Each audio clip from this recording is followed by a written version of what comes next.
A very good evening and welcome to this Sunday's edition of Newsfirst Weekend, coming to you live from our Newsfirst studios in Colombo. I'm Arundhati Mudanayaka. Let's start off with a look at the stories making headlines this evening. Will the police FCID be disbanded? FCID එක නතර කරන එක නම් මම හිතන්නේ ඒක එච්චර හොඳ නෑ දෙයක්. Alleged gun runner Udayanga Weerathunga crops up in Japan. Residents of Salava demonstrate once again. Charred remains of a mother and son found in Karandenia. 50 killed and over 50 injured as another shooting rocks Orlando, Florida.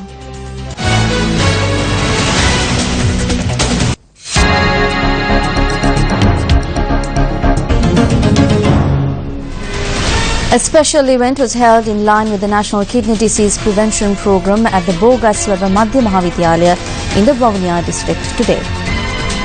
The program was presided over by President Maithripala Sirisena. A water scheme which would provide cleaner drinking water to the locals was also declared open by the President. Water filters were also handed out to 100 kidney disease patients. You are not the only one suffering from this problem. The district where my village is, that is Polonnarua too, has a shortage of about 800 teachers. Areas like Jaffna, Vavuniya and Kilinochchi in the north have the same problem. Therefore, this is a problem that affects the country as a whole. This is not a problem that affects us just for a day or two. As the government, we will implement a special program for this. The upcoming expiration of the tenure of the governor of the central bank is causing controversy on the heels of questions being posed on several controversial bond issuances. Many Sunday newspapers published articles today on the tenure of the central bank governor and transactions at the central bank during his term. Arjuna Mahendran's term as governor of the central bank is due to expire on the 30th of June. Amid the possibility that his term will be extended, many are already considering alternatives for the vacancy. The Monetary Law Act of Sri Lanka outlines a procedure for the appointment of the governor of the central bank. According to the act, a person shall be disqualified from being appointed to the position of governor if they are a member of parliament, a provincial council or any local authority, public officer or judicial officer, or holds any office or position for which salary or other remuneration is payable out of public funds, or if he is a director, officer, employee or shareholder of any banking institution. Furthermore, the extra report compiled by the first governor of the Central Bank of Sri Lanka, John Exter, is also considered in the appointment of the governor. The extra report states that the person to be appointed to the office of governor should possess unquestioned integrity. The central bank governor has been involved in transactions akin to rackets in this country. That is why there is a demand to remove him from the position. But while he should be removed, there are rumours now that a son-in-law of a minister is to be appointed. It appears that it is now the son-in-laws that are doing the work. We do not know, but another son-in-law is to be appointed there. Civil society organisation CAFE points out that the person appointed to the position of governor of the central bank should be a Sri Lankan citizen with experience in finance. A person with discipline in financial control and policies should be appointed. We believe that there are individuals within the central bank itself who have this capability and skill in management.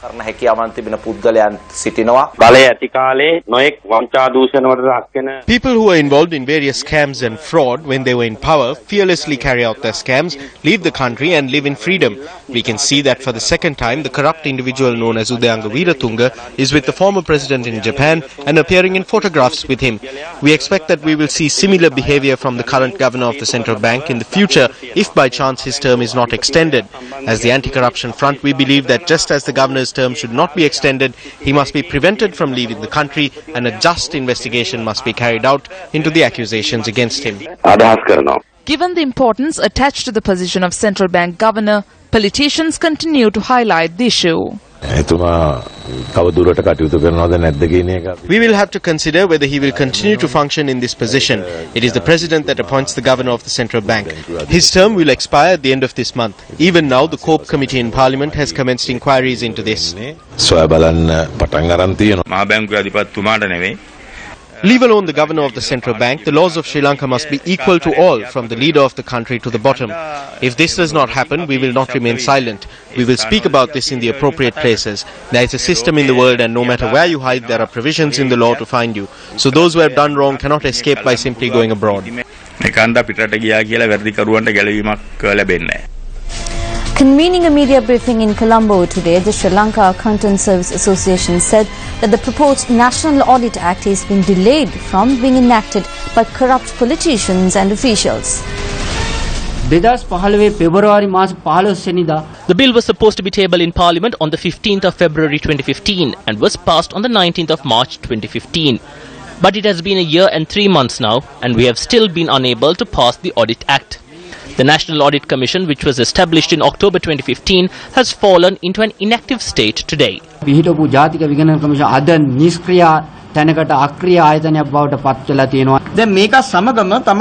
is in the midst of this that they are coming to the fore during financial crimes investigations and saying that arresting state officials is wrong. It is the same team which is preventing the passage of the Audit Act and the financial crimes investigations. This is the document pertaining to the Department of Divinaguma Development. So the Director General, R.A.A.K. Ranawaka, issues an order to our Chief Accountant. Here is the letter. It says that the Honourable Economic Development Minister has instructed to provide GI pipes for the use of local government institutions. Therefore, take adequate measures to purchase and provide these materials. Now, at such an instance, a true state official would first consult the Chief Accountant. The head of the department is aware of the country's rules and regulations. At the very least, the Chief Accountant must be consulted if such material could be purchased. The value of these GI pipes is 39 million rupees. Moreover, silk cloth worth 620 million was distributed. In a case which came to light just recently at the Ministry of Tourism Development, a sum of 5 million rupees had been given to the Pavadi Hunter organization to host a Bodhi Pujava on the 7th of January. These corrupt politicians, ministry secretaries and department heads are all one body. They are like the stem of the tree. So a huge obstacle to them is the Audit Act. Why? Because the Audit Act has introduced the provision for it to investigate into illegal transactions. Former President Mahinda Rajapaksa, who is on a tour of Japan, met a group of Sri Lankan expatriates this afternoon. The meeting was held at the Tsukuba International Conference Hall in Ibaraki province in Japan. We increased the value of our country. Whom are they taking revenge from? From the people. There are advertisements that say that we took loans and spent billions. Only 8,000 million was taken in loans at that time. However, within a year they have taken 7,000 million rupees.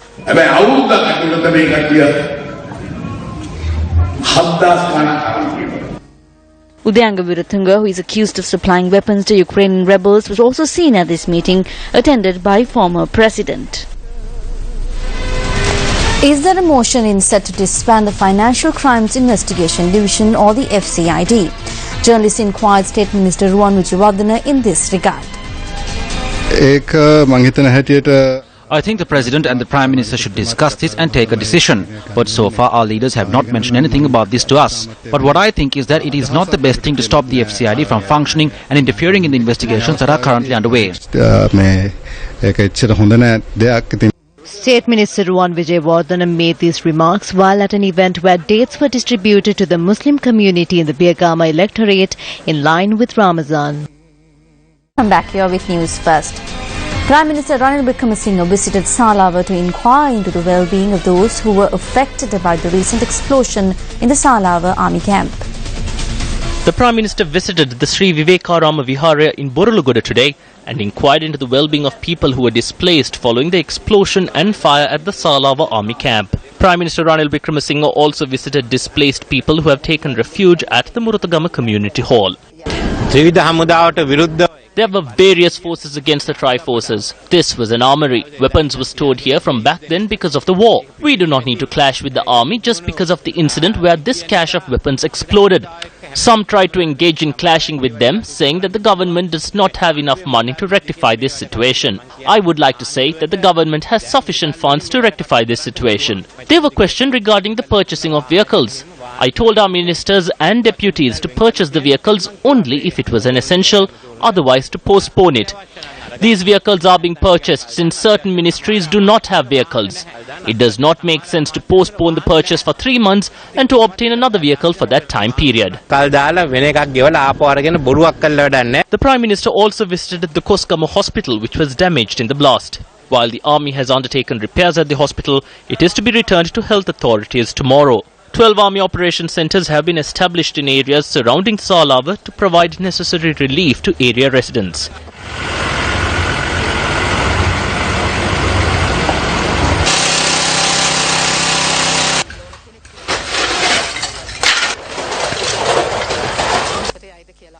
Residents of Salava staged a demonstration this afternoon as well. The short-lived demonstration disrupted vehicular traffic on the Colombo-Avisavilla main road.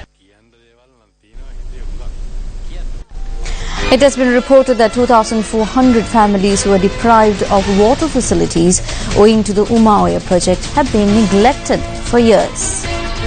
The relevant officers pledged to provide pipe-borne water from the 31st of December 2015 for families which were deprived of water owing to the Umaoya project. This task was undertaken by taking the necessary steps to construct a tank on a plot of land belonging to the cemetery located in Makul Alla. However, when Newsfirst observed the site, we witnessed that cracks had appeared on the base of the water tower. The pipes which were laid on either side of the road did not appear to have been buried underground. This commenced 3 months ago, but when they started to construct this, they promised to build this in 72 days and provide us with water. But it has been 3 months since they halted all construction. They commenced the project saying that water will be provided in 6 months. They have laid out the water pipes on either side of the road, which is not even completed. Yes, that needs to be looked into. Even though it is of good quality, I will check if it's substandard. I only got to know about it now. 20 bouses are dispatched to provide water for at least 2,400 families in Makul Alla on a daily basis. Though a family is entitled to 1,000 litres of water each day, the residents charge that the water they receive is insufficient. When the people who have children go out for work, they do not have enough water to bathe their children. We need to keep giving phone calls to the one who dispatched the bouncers, urging them to bring water. Even though they laid out pipes, there seems to be no purpose for it. They say that water will be provided through bouncers. However, we have been constantly monitoring it. The Water Supply Board was not prepared for it 100% to provide water as and when money was granted. The scarcity of water has posed a threat to farmlands. Minuwanulpata, the spring which was a source of water for plots of land of over 100 acres, has dried up. The villagers cast suspicion on the Umaoya project as a reason for this. Somehow provide us with the necessary compensation and give us the water. When will the unresolved issues which cropped up owing to the Umaoya project be resolved? Since the number of families in Makul Alla has increased, the project, which was initially for the rural villages, changed to the water supply for normal population. Therefore, a situation arose where the water provided needed to be refined. Thereafter, the number of families needing water increased to 2,400. The cabinet approval for the estimate was only granted for 180 million, though the estimated cost has been increased to 320 million. Why don't the officials understand that the millions spent on bouncers could have been used for something worthwhile? Why are they wasting money? Why can't they provide us with water in a proper manner? The fertilizer subsidy for tea, coconut and rubber planters was initiated today. An official event was held in Galle under the auspices of Minister of Plantation Industries, Navin Dissanayake. We believe that this country does not belong to one family. Rather, this country belongs to 2 million families. In 1 year, the prices of rubber are going to increase. Don't cut down your rubber trees. Back then, the price of tea was 380 rupees. When I was appointed, it was 440 rupees. Tea smallholders receive 60 to 65 rupees. No matter what party is elected, we will not let go of the small-scale rubber and tea plantation owners. We will not desert them. Minister Sajid Premdasa declared to open a drinking water project in Khatan River, Gonorua in Hambantota today. The project was completed at a cost of 46.5 million rupees.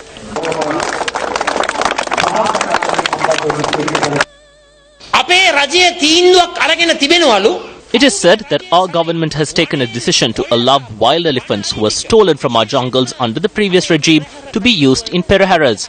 As a responsible minister, I wish to state that His Excellency the President and the Honourable Prime Minister will not provide elephants stolen from our jungles for any peraharas. We will resolve this matter by using tame elephants. We hope to establish elephant orphanages like the one in Pinnavala across the country and use elephants born for the needs of the temples.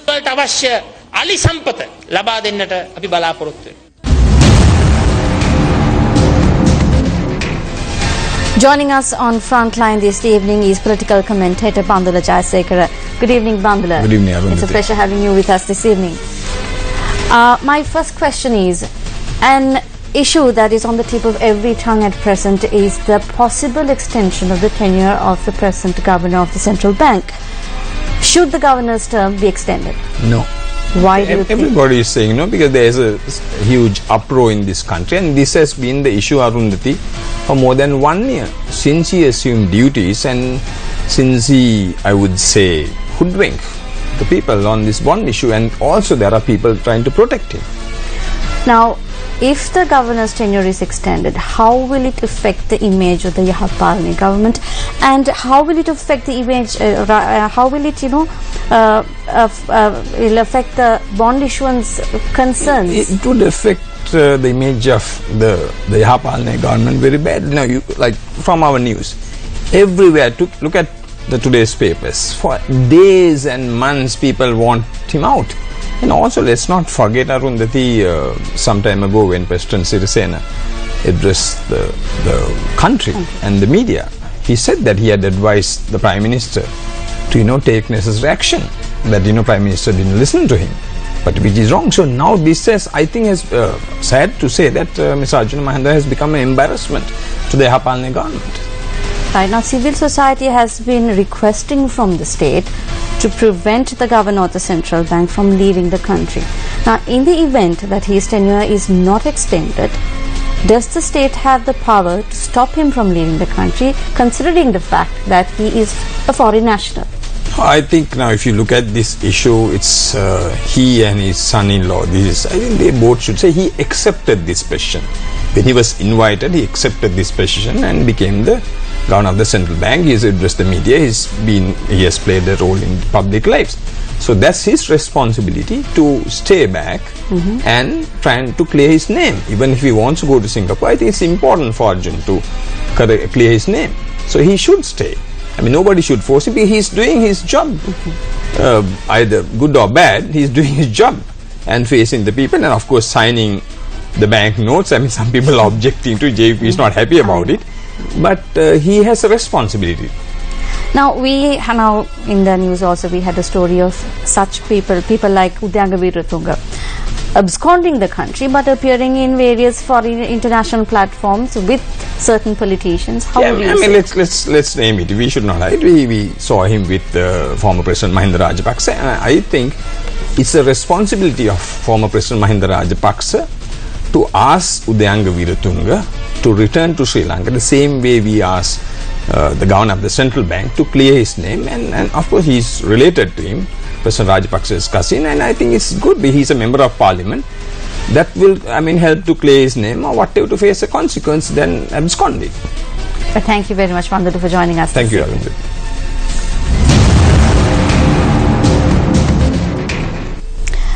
The body of a mother and son were found in the Dangahavila area in Karandenia.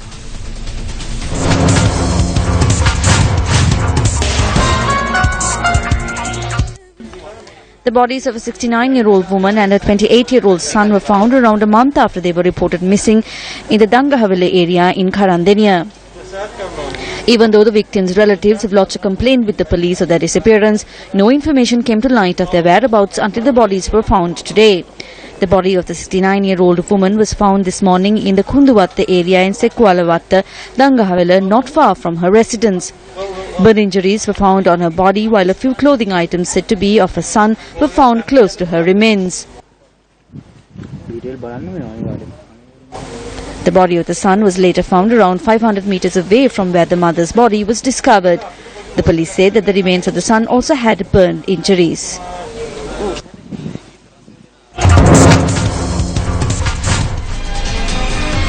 As one phase of the Indo-Sri Lanka emergency ambulance care service put into effect under the agreement between India and Sri Lanka, the first batch of paramedics who were trained in India passed out yesterday at a ceremony held in Hyderabad. Director General of Health Dr. Palitha Mahipala attended this function. 246 first aid technical officers and ambulance drivers who were selected by the Department of Health after holding written and oral tests received their qualification today. The training program was an outcome of Indian Prime Minister Narendra Modi's visit to Sri Lanka. The Indian government has spent $7.6 million for the program.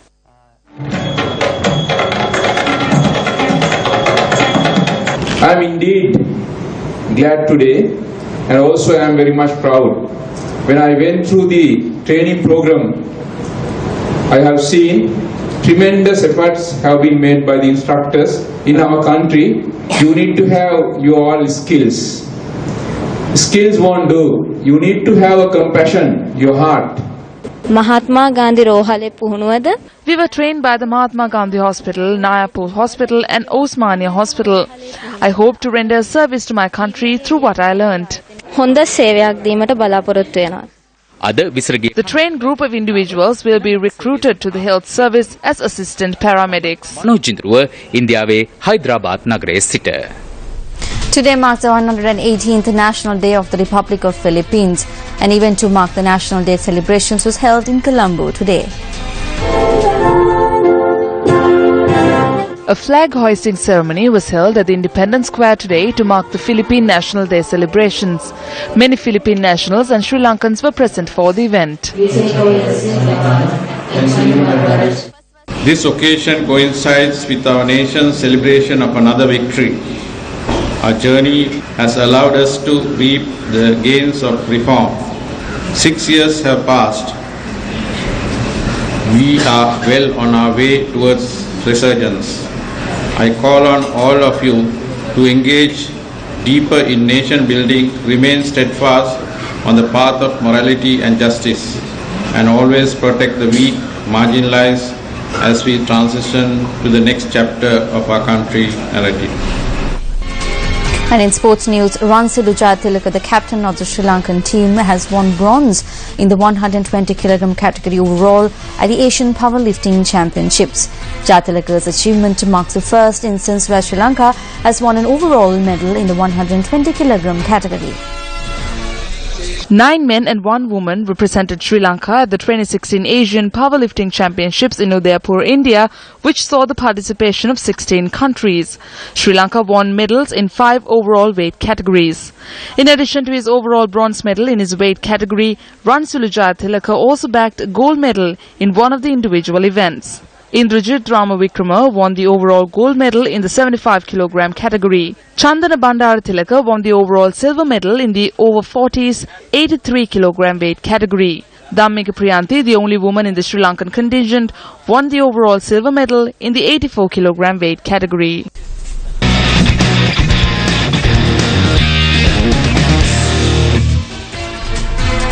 And with that, we wrap up tonight's edition of Weekend Primetime News. Thank you very much for joining us. Have a pleasant week ahead. Good night.